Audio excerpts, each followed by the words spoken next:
everybody just a second to do that. What was I supposed to do? All right, it looks like we have a lot of people who have the right idea. Yes, the first one is blend space, so good job figuring that one out. We'll go to the tool right to the side of that now. Anybody can figure that one out. You probably have a good idea. Ooh, good guesses. See, Alyssa has the right idea. That is Storybird. That is one of the tools that you can find on the site as well. The next tool we'll look at is this one right here. It might be a little confusing the first, oh, maybe it's not that confusing. You guys are all right on the right track. Yep, SurveyMonkey, very good.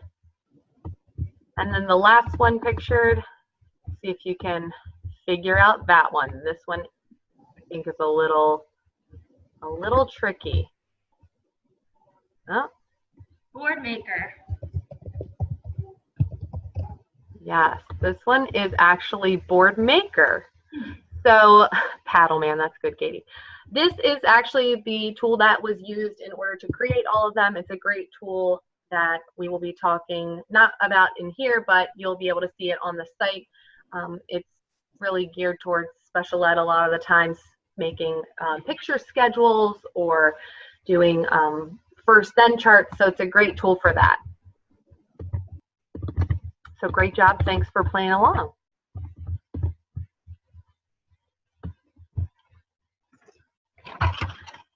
All right, so we'd like to take this time to say hello and welcome everybody to Tools of the Trade, Unpacking Your Tech Toolbox webinar. We look forward to sharing some wonderful tools with you today that they're available to students, educators, and other professionals as well. Many of the resources and videos that you're going to be seeing today will be available for you to view again if you'd like.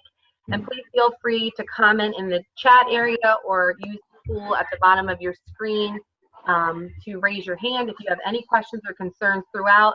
And again, thank you for joining us today.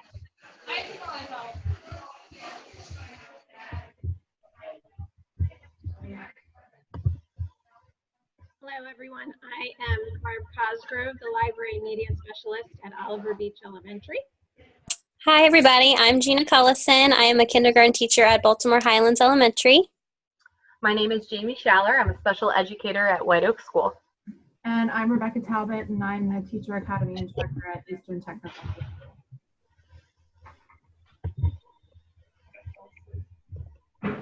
Here today for our webinar at the end of this session, you should be able to locate the ODL Wiki and be able to describe some of the available resources for use for teachers and students, and also be able to identify one or more tools that you would be able to implement in your classroom.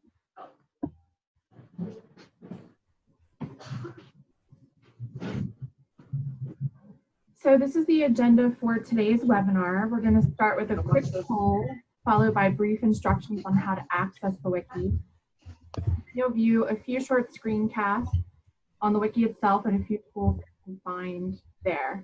And then finally, we'll be participating in a short breakout activity, and then we'll meet again as a group for a final debrief. So throughout the webinar, please pay attention to the chat feature. I'm trying. Sorry, guys, I'm trying to mute everybody.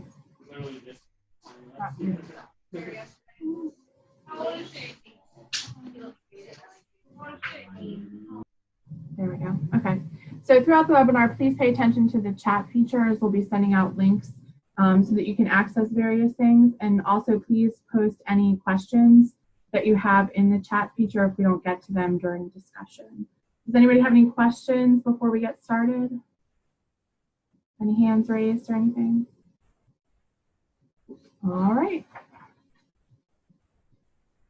So we're going to take a quick poll. So the first one, there are two polls. The first one is just one question.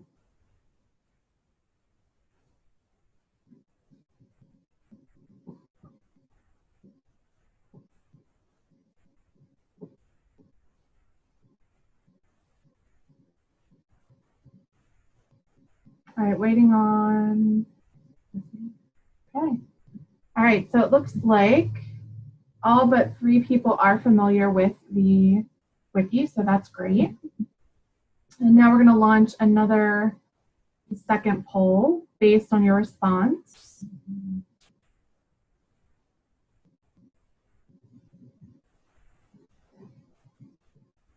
All right, so there are 2 questions. It's the same question. It just depends on whether or not you answered yes or no to the first poll.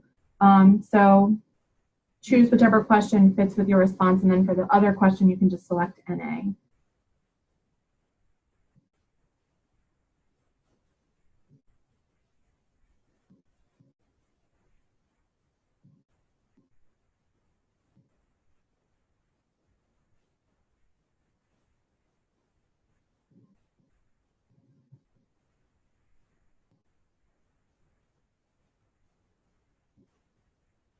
Waiting on about 8 more people to respond.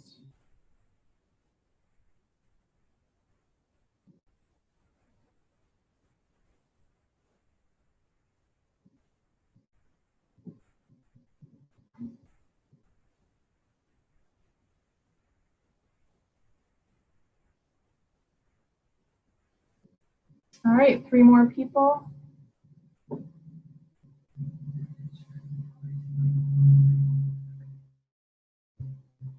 All right, so for time-wise, I'm going to go ahead and end the poll.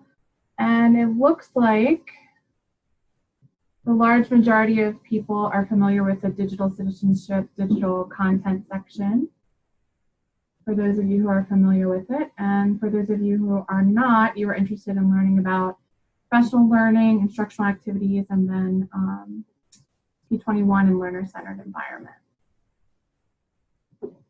Okay.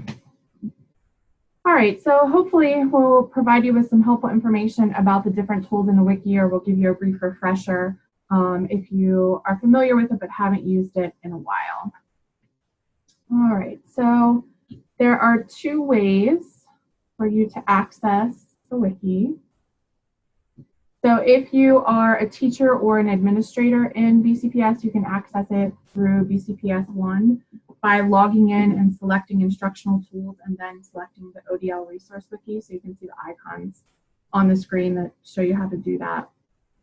Or if you're not, you can use the link that's shown here, or you can scan the QR code, and I'm going to send the link out through the chat feature as well, so that you will you can just click on it from there. Okay, so there it is in the chat feature. So please take a second to have it up in the background, because you'll need it a little bit later on in the webinar.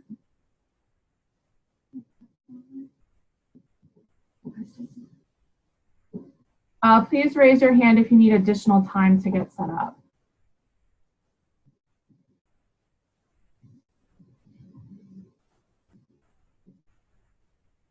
Okay. All right, looks like everybody's good. Okay.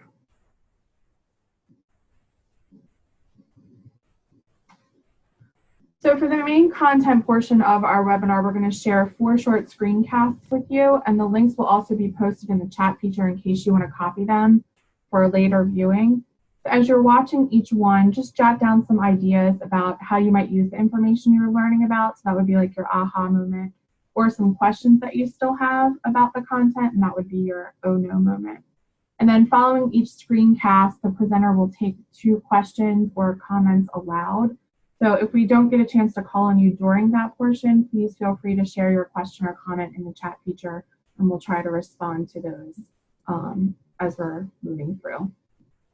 So let's get started with the first video.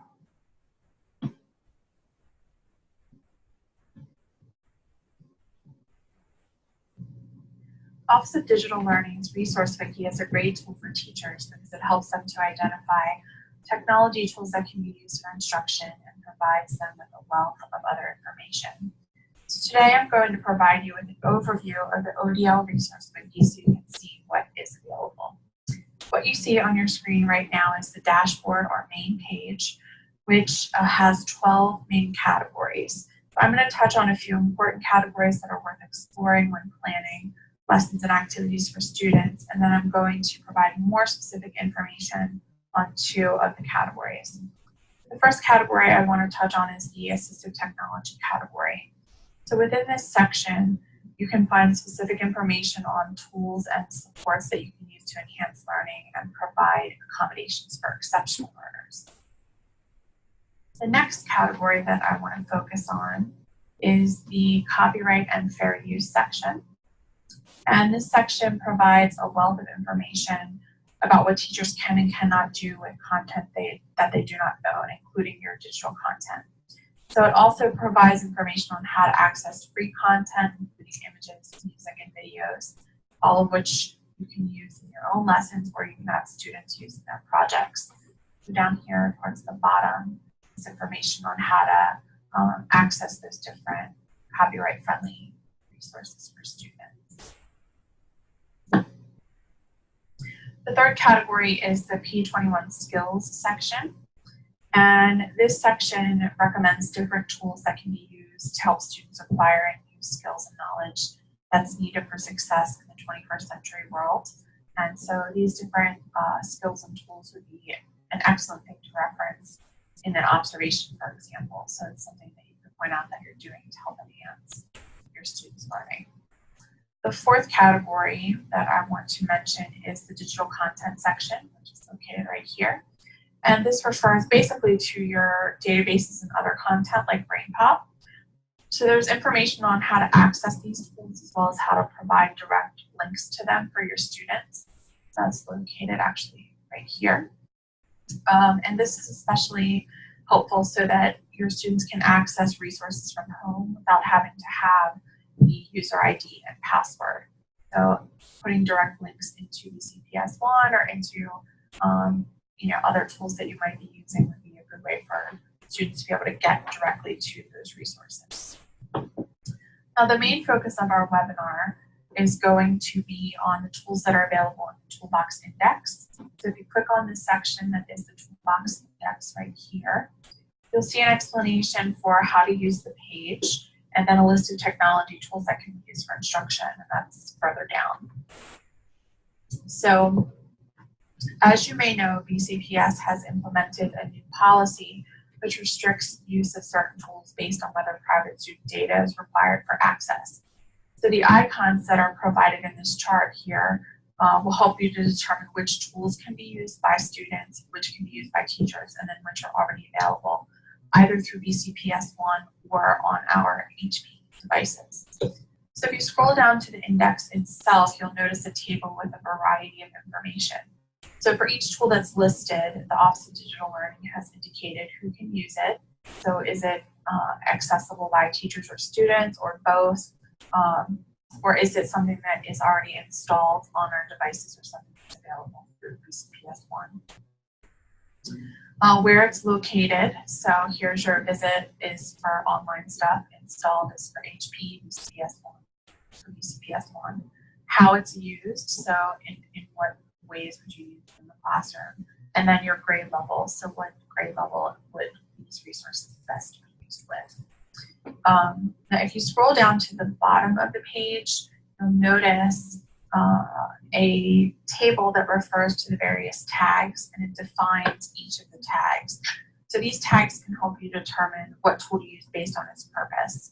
So for instance, if you're looking for a tool that allows you to share and visualize ideas, then you'll want to look for the brainstorming tag. So here's brainstorming, there's the description, and I can just click brainstorming and it will suggest some different tools that I might want to consider using. Now, the last important element of the wiki is the instructional activities section, and it's closely connected to the toolbox section as well. So if you click here, you'll notice that you have a table. And in that table, there is information on different kinds of activities that you would do with students. So those are right here. And then a description of those activities, as well as different technology tools that can be used for those purposes. So this could be very helpful if you know the kind of activity that you want students to do, but you don't know what tool to use to accomplish it. So that's just a quick overview of what is available in the ODL Wiki. Jamie, Gina, and Barb are now going to share some specific tools from the toolbox that you might like to use in your classroom.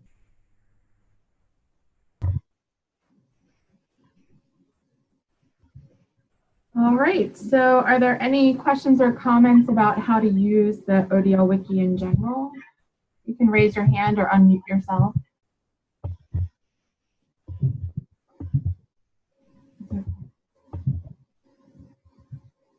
Any questions? All right. I don't know, is there anything to chat? Okay. All right, so now I'm going to turn things over to Jamie. Hi, everybody. So we're just going to get right into this first video on a website called Lesson Paths. Remember, if you have any aha moments or oh no moments, you can jot them in the chat or save them at the end, and we'll definitely be sure to get to you with those.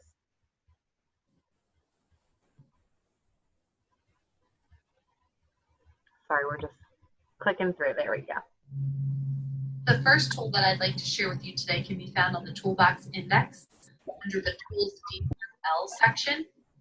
This specific website is called Lesson Paths, and it is for teachers.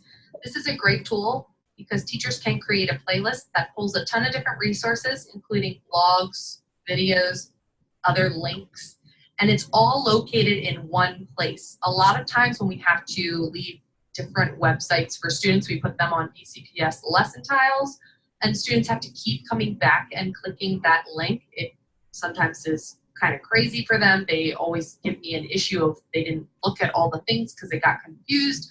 So this is great because they're all going to be located in one specific place. And then you can just push that one link out to students on lesson tiles. So when you click Lesson Paths, this will take you to the landing page. You'll see that there is an opportunity to browse or create playlists. In order to save them, though, or create them, you're going to need an account, so you'll sign up. Since I have one, though, I'm going to show you my personal account. It will take you now to your personal page, and you'll get to see videos that you, or I'm sorry, playlists that you have either saved or created. So I'm going to just show you the browsing option. There are two different types of playlists, either academic or recreational playlists. The academic playlists include math, science, social studies, technology, reading, ELA, different content areas. The recreational playlists include cooking, guitar playing, Photoshop, all different areas, which is pretty cool because students can either just do research on their own that way, or they can have some sort of content area to pair with whatever they're learning. I'm going to show you this solar system playlist. Somebody else had created this, and it will start by taking you to the first page, which is the solar system. It has a brief overview of what you're going to be doing or what students are going to be doing. If you look up here, it gives you the title, gives you the details of the playlist itself. You have the option to save this if you click the heart. You can edit the different pages or what's included in the pages. Share it, and it will give you different ways to do that, or the link. You can copy it so you have access to it yourself.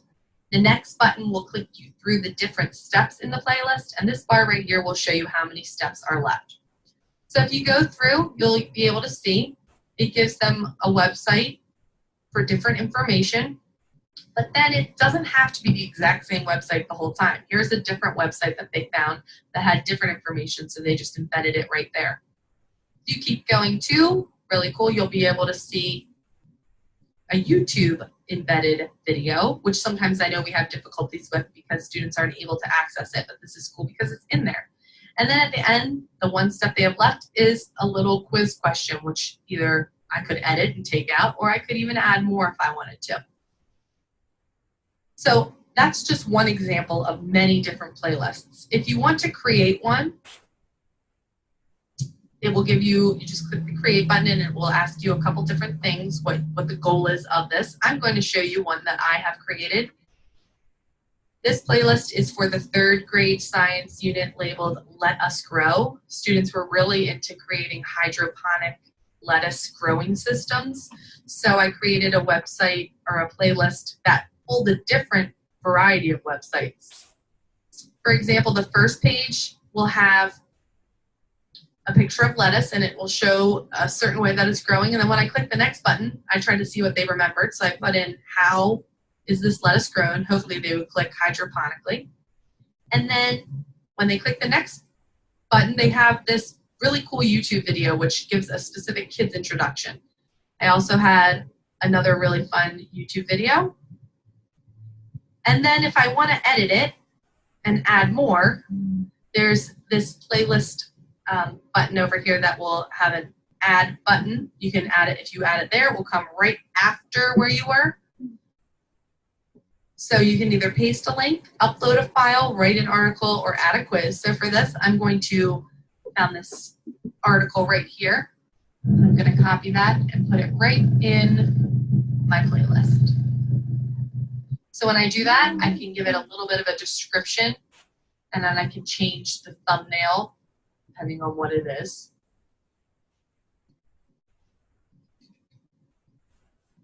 I could even add a little quiz if I wanted, but for now I'm not. So I'm just going to save that. And right after I hit the button, it's already going to be embedded right into my playlist. And what's really cool is the links in the website that I linked in this playlist are active too. So it can go through. This website is great for teachers who need some extra content to be paired with whatever they're teaching. It's great because they can leave tasks or playlists for students when they're out for sub-plans, have all the resources in one place. Students can go through all the links and then complete an activity that goes with it. Or I can work with my grade level partners and take a unit, create a playlist, share it with them, and then the next time they can do the same with me, so that way I don't have to worry about creating something for everyone. Great for research projects, great for just learning about fun things. For example, here was a Photoshop one that I thought was pretty cool, so I saved it for myself. There's an option to send messages to other people, invite friends, or go back to your specific playlist. You can search different things. And overall, you can check the tags on the side as well. You can add your own in as well. So if I click a tag labeled lettuce, I would be able to give, here's my specific one. I'm the only person who has tagged that. But if I click science, you'll be able to see a ton of resources. So hopefully you have found this tool to be helpful. You'll be able to find a way to utilize it in your own classroom. And the great thing is it's not specific to any one grade level. You can use it as young as kindergarten all the way up to, I mean, any age really. I even find a lot of the playlists on here to be helpful myself.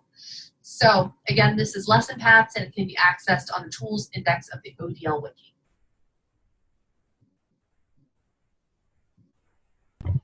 I saw some really great questions throughout. This is a teacher-created website in the fact that only teachers can make playlists. I shared the Lesson Paths, that specific one that I referenced in the screencast, and I know people were able to see that, so that was good. I did try it with students, but they didn't get through all of it, so I didn't get to check the YouTube piece and the parts, so that is a great question that I'm definitely going to have to check, and I can do that during summer school and double check, make sure it works, and then I can get back to everybody. I'm trying to go through and just see if there's anything else. Yes, you can directly share the link onto lesson tiles, Emily. That's a great question. They do not need to have a account, Lauren, in order to view the Lesson Paths playlist, which is great. I'm glad I'm seeing some people saying that they want to use this, which is awesome. And like I said, there's even some great ones for parents. So if there are any resources you need or want to share with them, there are some opportunities for that. Oh, and Evan, the PE and health resources, you might be able to find some great ones under the recreational section. They had a lot of sports related ones in there when I was looking. Does anybody have any other aha or oh no moments they want to share? Any questions? You can either, of course, use your video, your mic, type it in the chat, raise your hand, anything like that.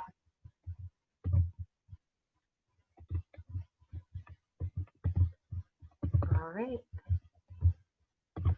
Thanks, Lauren. I really hope people can use this in their classroom. I'm really excited to use it as well, too. I think it would be a great resource to even have for my students to go back and maybe learn some things about emotional regulation and some non-academic things. I think that it's a really cool tool to have.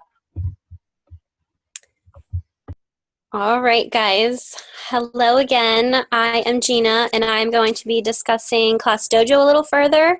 I know many of you have heard of it and maybe even used it before, but I used it a lot this year. We used it school-wide.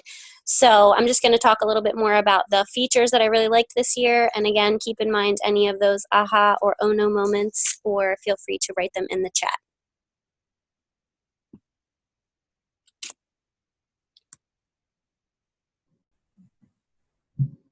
In this portion of the webinar, you'll learn more about a tech tool found on the ODL Resource Wiki. I'm going to be talking more in depth about ClassDojo. If you do not know or are not familiar with ClassDojo, it is a free classroom management tool that helps teachers improve behavior in their classroom. I'm going to cover some of the details and aspects of ClassDojo that I found very helpful. It is a free website and has a free app, which is also nice because you can access it in the hallway, on field trips, and in specials as well. My school has implemented ClassDojo school-wide this year, and it has been very effective. So I will not go in depth about how to create an account, but I will cover the main topics and features that I thought were very valuable with ClassDojo this year. So right now I am on the ODL Wiki page, and I went right under ClassDojo. I'm going to click on this, and it's going to take me directly to the site. My information is already remembered with my computer, so it will go right to my class that's already been created. And I will scroll down to my class this year. Right away, you'll see all the different avatars that are randomly selected for the different students in my class. The green bubbles show the positive behavior points that they've earned. If they have a gray bubble that has 0, they have 0 dojo points. And if they were to have a red circle, it would show that they had negative points and how many points that they did owe for those points. And if you click on each individual student, you will be able to see, and you can also edit each of these, the different types of positive behavior points you can give out. It's also available to edit these skills here. You can edit the type of behavior that you are observing, or you can edit the amount of points that they are worth. Same thing for negative points. You can edit what they are and how many points that you are taking away for them as well. The 3 important features that I thought were very vital to ClassDojo that I loved this year were the stories, the messenger, and the data reports. So I'll start with the stories. Back on the main page, scroll up a little bit. It says stories right in the middle. And these sort of remind me of social media like Facebook or Instagram. You are able to only view them if you are connected with the teacher and you are invited and approved by them. So this is not able to be viewed by anybody else on the internet. You have to be invited, and it is very private.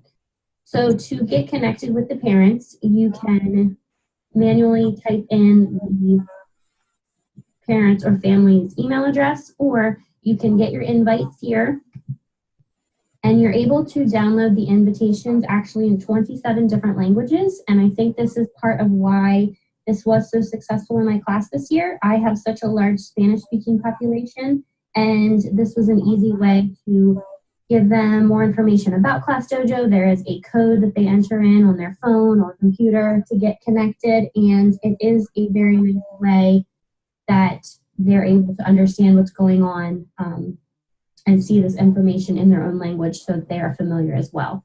So those are able to be downloaded and printed out. And as far as the stories go, you can scroll down and you can post different information, updates. I post pictures a lot of times, and even captions. You can see down here that translation was viewed by one parent, so that whatever language that they are looking at this in, they'll be able to read the caption in that as well. You can see how many likes and how many views that each particular post has. And you can even go back and scroll and see previously in the year different events that were going on. The second big feature that I really thought was helpful was the messenger. This is probably my favorite feature, and I've used it a lot this year. It was very, very helpful to me, and I know many others at my school. So just as the stories were able to be translated in different languages, so are the messages.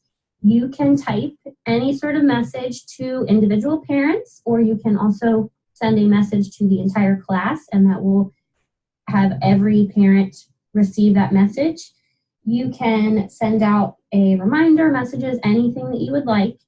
And you can also see who viewed it and who was viewing it with a translation. So that is another key element that I think is so helpful. Even if you are a teacher in middle or high school and you might not think that your students would buy into the whole positive and negative point aspect of ClassDojo, I do think that even if you used it just for the messenger, it would be so helpful because you can really see that good communication between the parent and the teacher and see if they viewed it. And with that ability to translate, it really is awesome and very helpful. So I think the messages are a major element that has been so helpful this year with ClassDojo. The last big element of ClassDojo is the data reports. You will go back to the classroom part of ClassDojo on the main page and click on View Reports. Now this week I have no data because it is starting a brand new week, so I will go back to last week, and right away you will see how many positive points are created. You can even see what they are for and how many negative points. This is for the whole class, but you can edit who you're viewing. You can view the individual students, or you can also view the whole class, and you can edit, like I just did, showing specific days, weeks, months. You can show the whole year, or you can even show a custom date range. This was very helpful because I used some of this data at the end of each quarter, putting in the beginning of the quarter date, end of quarter date, and we use this data for our student support plan. We use them. I brought different data for IEP meetings and different ones that I had been trying to keep track of behavior throughout the year. I know all of the different teachers that also have access to the ClassDojo accounts, they are able to view them as well. So the guidance counselor actually went through and saw how many students earned the 500-point club. They got 500 points from the beginning of the year until the end of the year, and they gave out special bracelets. So there is many ways you can extend this, even with bulletin boards and charts. So it really is full of different opportunities. So Dojo, want to try ClassDojo?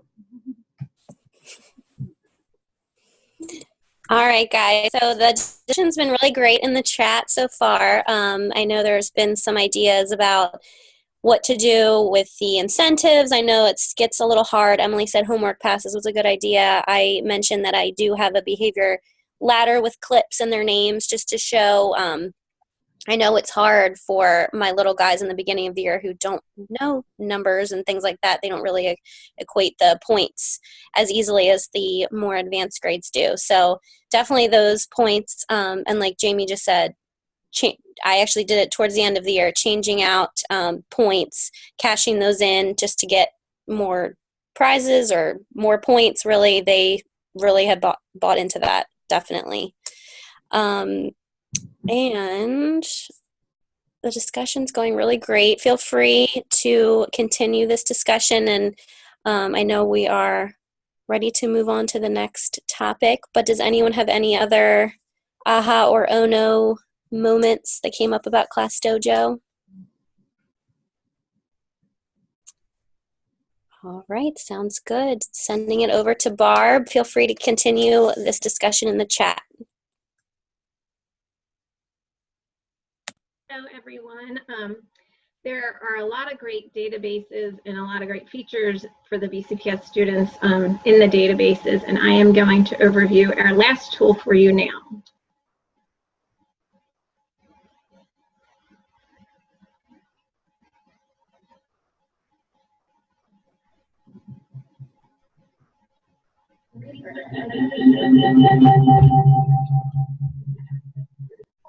In data under F or through the digital content page of BCPS One.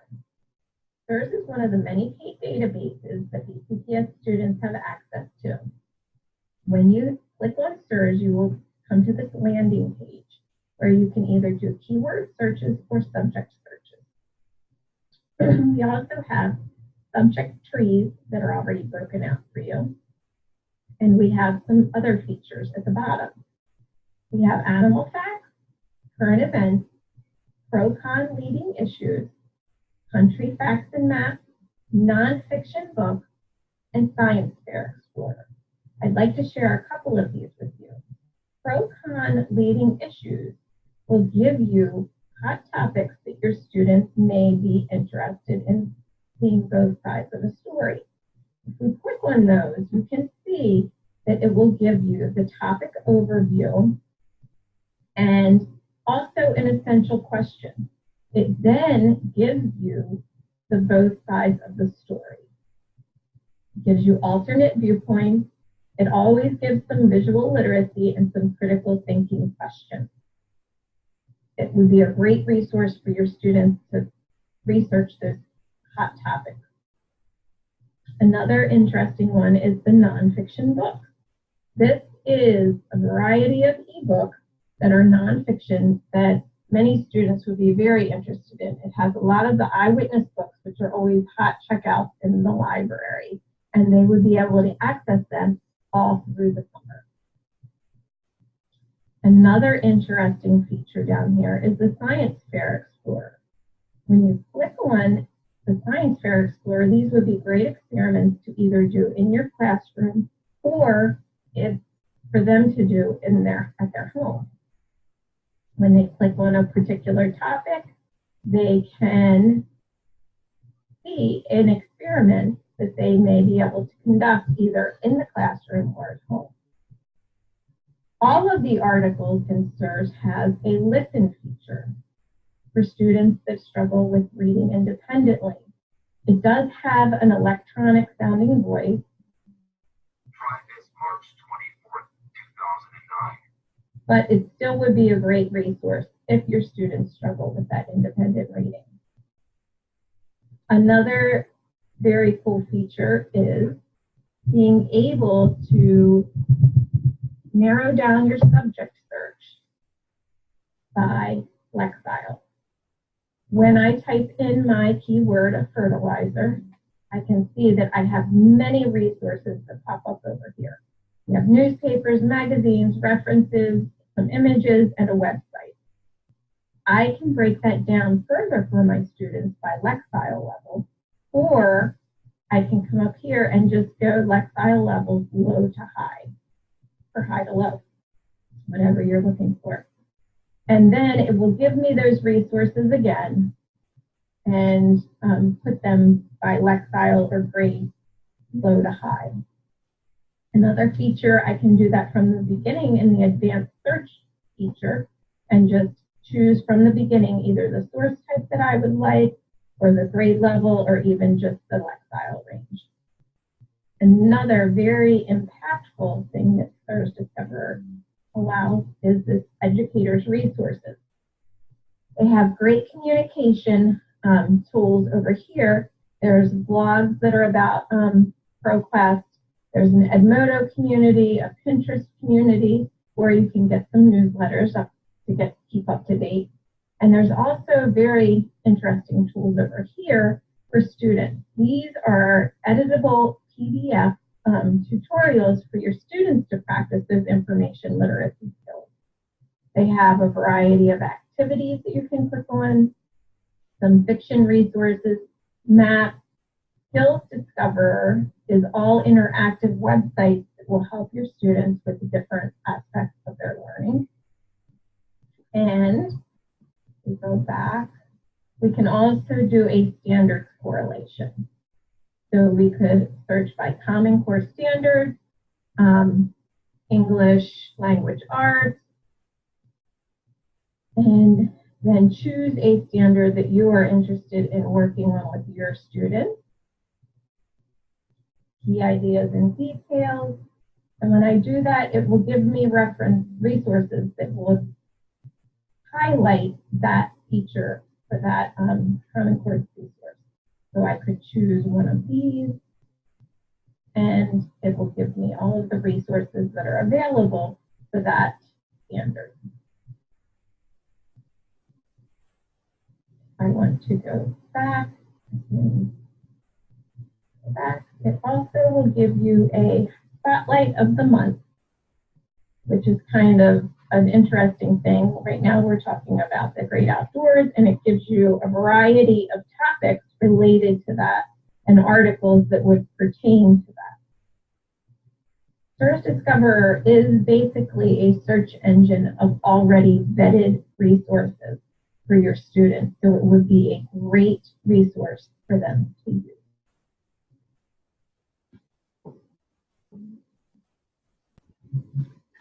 All right, guys. I wanted to let you know that most of the databases that BCPS is connected with and that our students can use, most of them you can search by Common Core standards, and a lot of them also have that Lexile feature. And a lot of them also have that listening feature that I know a lot of people were talking about in the chat. So make sure that you're checking them out, because that really is a great resource that all students at BCPS already have the ability to use.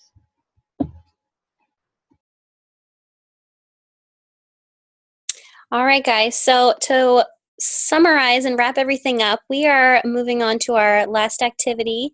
We have a Padlet set up, and we would like everyone to take a second to post a note on our Padlet.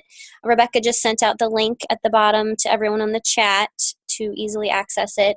And just take a second to describe a tool that you're interested in implementing in your classroom and why. You can also use the QR code on the side here, and we're going to pull it up for you in just a moment, so hopefully you'll be able to see them as they pop up in real time as well. And again, feel free to ask any questions as we wrap up our session, getting close to being all finished.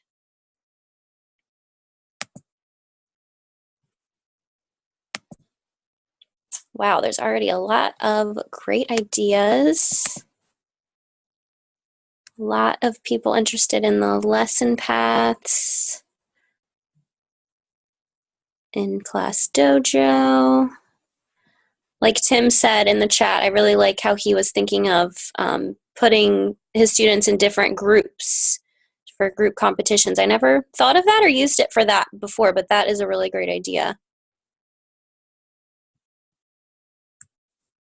Awesome. Lesson paths. I see some people seeing some new ideas that they haven't used before. All right, sounds great. Well, we will keep this Padlet up, obviously. You guys can definitely access this and add more and edit it as we go along.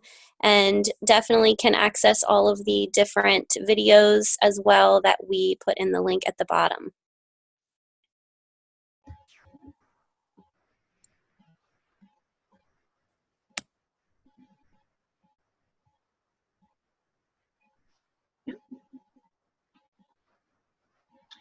All right, so as we conclude our session, I just want to let you know that there's a couple features that you can take advantage of. If you go down to that chat, all of our links are in there, and if you click on that and you click on the more, you can actually save that chat as like a document, so that those links would still be available for you. That way you can go back and refer to the Padlet and some of the other resources. Also, if you could take a couple minutes to complete our survey, we really are interested in finding out what you thought and how we could improve, and giving us some feedback. Any feedback you can give us would be most appreciated.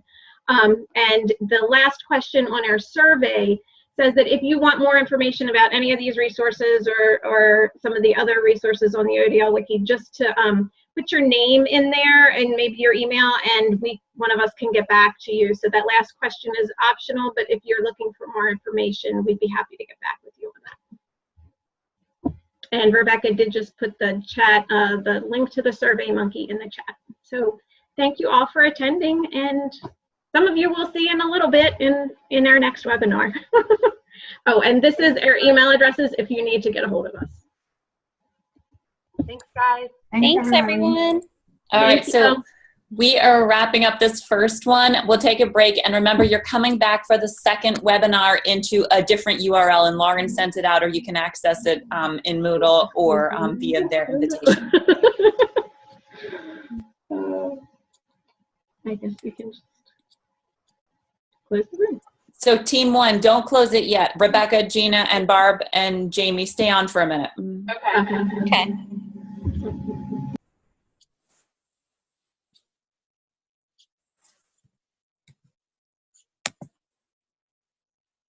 Hey, Gina, as the host, can you stop the recording now? Do you have the option to do that, or does Rebecca have to do it because she started it? Mine's just telling me only record. Let me see. Yeah, it's giving me like a new recording option. Should I pass it back to Rebecca? I don't know. Rebecca, can you stop it? Yeah, I can stop it. It's Okay, you can stop the recording then. That's fine.